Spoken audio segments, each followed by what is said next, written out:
Entrepreneurship often begins with a spark, a simple idea that with persistence and vision you can grow into something far bigger. For Ishwar Kumhar, that spark was electronics, which over the years he evolved into Brandworks Technologies, a company that designs and manufactures high quality electronics products. Hi, I am Shweta, and in this episode of Leadership Lounge with the CEO magazine, we will explore Mr. Kumhar's journey, the lessons he learned along the way, and his insights on scaling businesses while staying ahead in a competitive market. Let's welcome Mr. Kumar.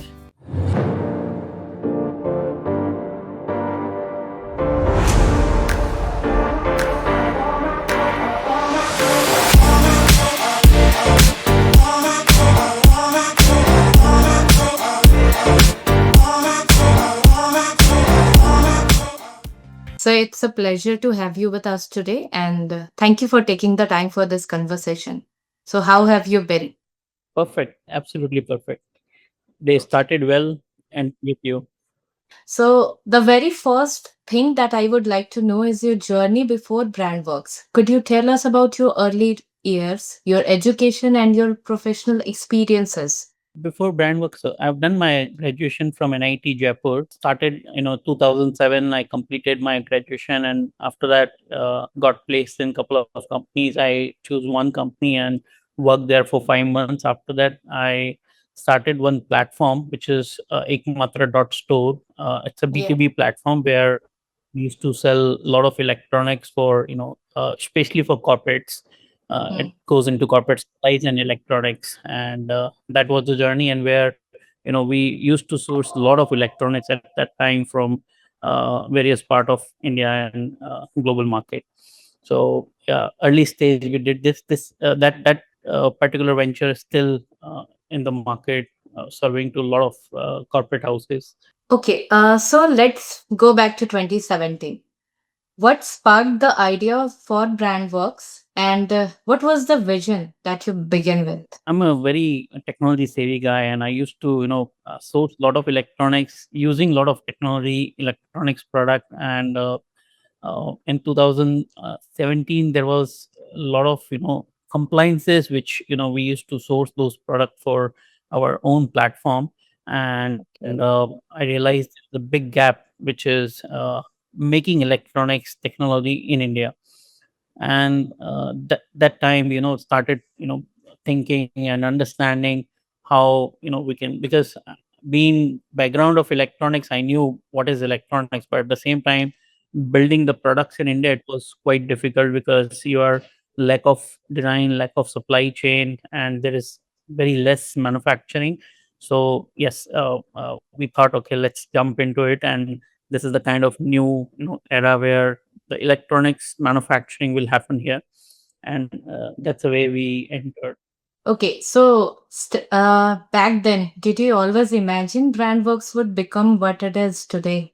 No, of course not. So we I tell you, when we started in 2017, we established the company. 2019, when we started manufacturing, it Yeah. was just for own manufacturing. We never thought we are going to market and selling those products. It Okay. is like a requirement of the platform. Hmm. But after 4 months of our setup started, COVID hits in the market. And Yeah. that time we were free, we were not doing anything, right, at the time of COVID. And uh, the supply chain business was not there, and manufacturing business was also closed. So when nothing is there, you start thinking what can be done best. And very shorter period of time, we started building the product which is COVID essential. We built oximeter PCB and oximeter, and then we built thermometer. And that we serve to a lot of hospitals and a lot of customer in India, way it's a need of ours that time. Yeah. And the build those products was, I mean, we made it very quick. And that's how we survived also. But we learned a lot of things at that time in manufacturing and designing. After COVID lift up, we set up another facility, larger facility. And we started building very large team who can make the design solutions in electronics. So And that's the how electronics market is quite huge.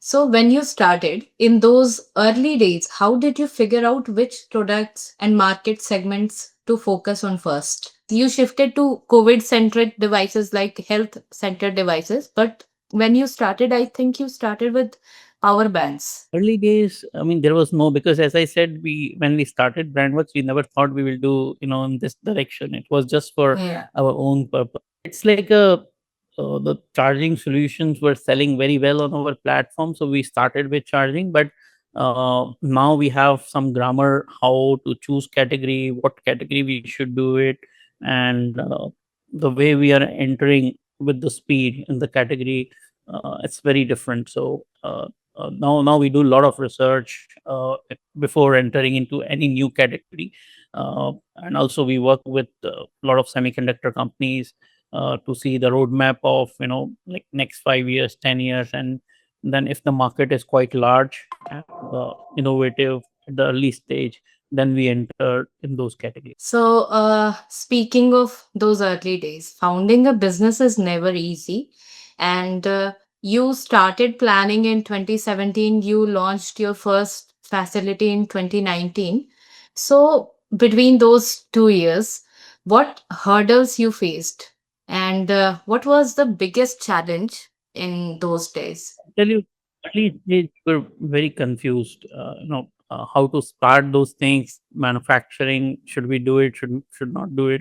So we did a lot of trial with other companies where we went out to manufacture our own product with those manufacturing companies because we never wanted to be into it. But we realized it's very very difficult for the people, they how they were doing it in Indian ecosystem, and that's how we entered into it. We realized it's not going to happen. But early stage challenges, if we talk about, the number one challenge is building team is the biggest challenge, because you don't have a lot of resources into electronics category. So that's the first big challenge. And apart from operational challenges always with us, but yeah, we learned very quickly all those things. And So now that we have addressed the challenges, let's talk about how far you have come since then. Brandworks has grown tremendously. You started with the 20,000 square feet assembly line in 2019, and now you have a 2.2 lakh square feet mega facility.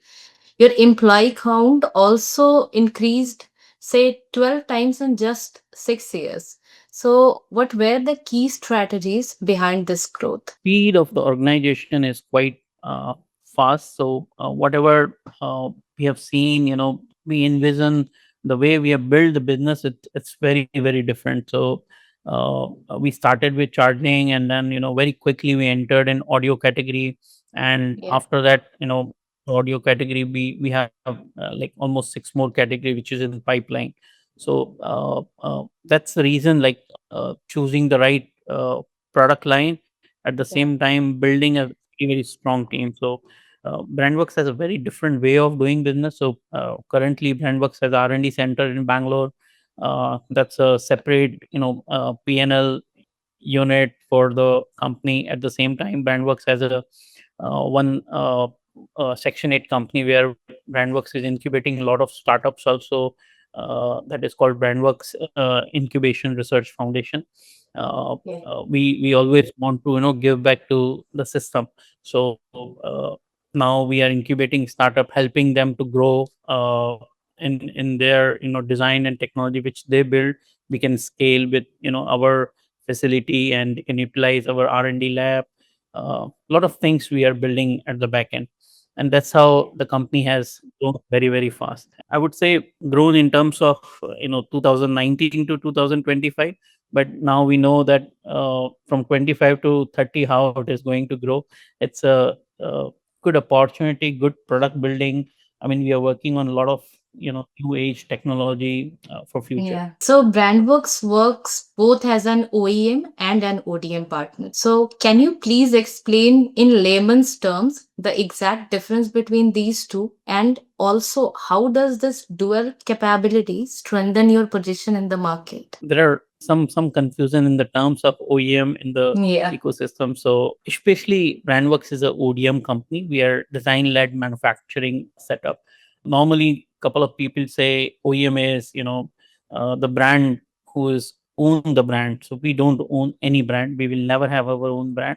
Our focus and DNA is to create the solutions, build design, and participate in manufacturing in a more efficient way. So that's how I distinguish Brandworks from, we are not the OEM as a own brand, but yes, we do manufacturing. Let's talk about the culture at your organization. You follow a people first, planet first approach. Can you tell us more about the sustainability initiatives that bring this philosophy to life? Being engineer and working with a lot of global brands, sustainability is our first priority. And we believe that our business is our people. Most of the places, the category and whatever business we have built, we give a very open culture to each and every individual leader and also the people. They have a open culture work. I mean, we don't have cabin or everybody work on the same floor, open things, open to discuss with anyone. It's a quite it's not the manufacturing culture which people used to see before. It's a very open environment, and I believe in that creating a right work culture is very important for any of the organization. And that's how our company creating a it's like a magnet for market where a lot of people are coming and being part of this family. There is one thing that I found very interesting about your company. 70% of your workforce is women, and not just in the traditional fields like operations or HR, but on the factory floor.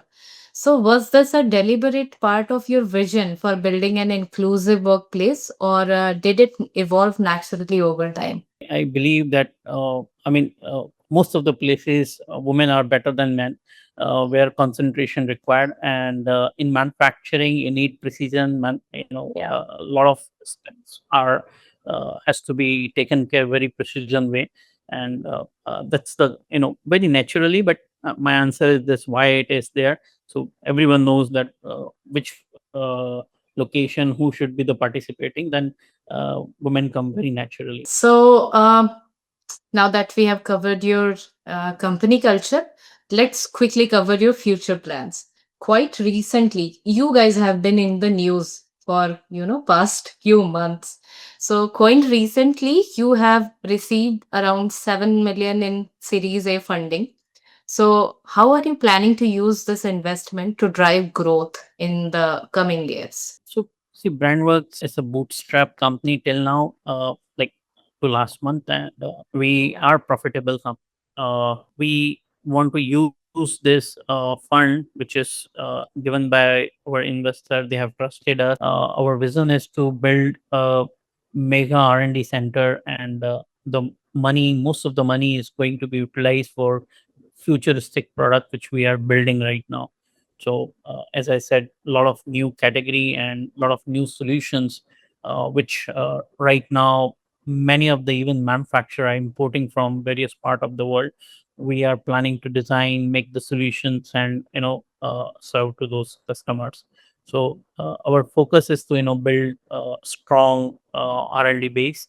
That's the one where we are going to utilize this one, and also in expansion. So the company is growing like almost 110% every year. Yeah. So we want to utilize this fund for our expansion part. So, speaking of future plans, what are the big priorities for Brandworks at the moment, in terms of, say, products, or like you mentioned, expansion, or any new technology that you are working upon? The new age technologies are, of course, wherever category we are in, we are always ahead of the market. We build technology faster than other people, so good adoption in the market. But at the same time, some technology which is currently erupting in the market, which is AI based hardware. Our team is very dedicatedly working on AI based solutions, where AI speaker, robotic solutions which we are planning to build.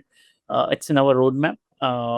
and we'll integrate those hardwares in a lot of products also. So that's the kind of ecosystem we are building. At the same time, we work very closely on a couple of IoT products, financial devices. In electronics, we are Yeah. significantly in many new category, which are very at early stage in our organization. So we have done quite a, I mean, growth stage category are like charging solutions and audio. Yeah. Parallelly, we are building a lot of new category, which is AI hardware and surveillance, solar inverter, all those products. I remember reading about you some months before regarding an MOU that you signed for semiconductor. So, can you throw some light on that as well? We have done couple of MOUs, so I'll talk about one which is very interesting. So with DPIIT, we have signed one MOU Yeah. where we them to incubate 15 startup this year. We already incubated two. The vision behind, a lot of startups build product, but those prototype never see day of light. And but we believe that we have that capability and scalability where those people, those startups can participate, and we can become their demand engine, and helping them with the infrastructure. We have strong R&D lab, all the equipments are in place, so building those things become very easy for the startup. And that's the reason, we are now running a lot of challenges also in the market. So many startup participate. We do screening, and after finalization, we give them grant also. At the same time, whatever support they require, we provide them. Okay, so from a wider lens, how do you see the future of the manufacturing industry in India evolving, especially with the push for self reliance amid global uncertainties? With US putting 50% of tariff on India, so imports. So, what do you think? I think export of electronics product to US will be currently, I would say, apart from iPhone, is zero. So very less product, maybe 5% or 2% of the total export. That is not impacting this industry currently. India is a itself a very big market, and it's going to be global hub for electronic manufacturing. And we foresee, because a lot of things government has created as an ecosystem, and their roadmap, their strategy is amazing. I mean, what they're building. So I believe what our ministers, bureaucrats has done is really big thing. Building a mighty as an organization, and driving the whole industry. That's the reason it is growing. So in India was like 18 to 20 billion before 5 years in 2019.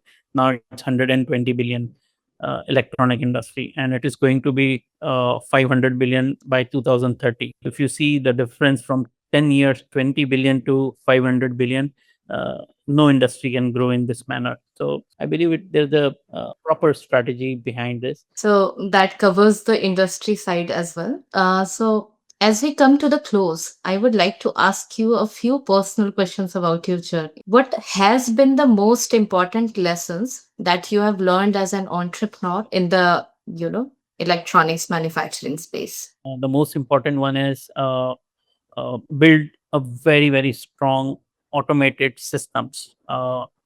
Because manufacturing is not easy job. You have a lot of things at one place to build one product, right? Starting from design to end. If you're not into the right system and process, the outcome will be very bad. So that's a very important thing which I have learned, and my team also understands. So whatever we do is most important is systems are in place. Is there any one lesson that you wish you had known when you started? I think I would answer in the same manner. Because the Okay. time period is very short here, but the answer is, if anyone starting manufacturing, or I'm starting manufacturing, the very important thing which I learned in 5 years, I would have done in the day one, which is building a strong base process and systems, and build the organization on that. That I think, but now it's already in place. A lot of things in place. So Okay. So 5 years may seem like a short period for you, but someone who is just starting, that is a quite an experience that you have. So, what advice would you offer to any aspiring entrepreneur who want to build tech-driven manufacturing business in India? Uh, I would say it's a very amazing thing to be into manufacturing in Indian ecosystem right now, Okay. but it's not easy. If anyone is thinking short term, it's not the business to be entered. But for long run, this is the kind of new age industry which is growing in India. Electronic manufacturing is really amazing, and I believe many of the entrepreneur already started thinking to be into this industry. My advice is to think long term if enter into manufacturing. This has been a really engaging conversation, and thank you for sharing your journey, your vision for Brandworks, and your thoughts on the future of manufacturing in India. And I really appreciate you giving us the time today, and I'm sure our audience will find your experiences inspiring. I wish you and Brandworks continued success ahead. Thank you so much. Thank you. Thank you. Thank you so much, sir. Thank you.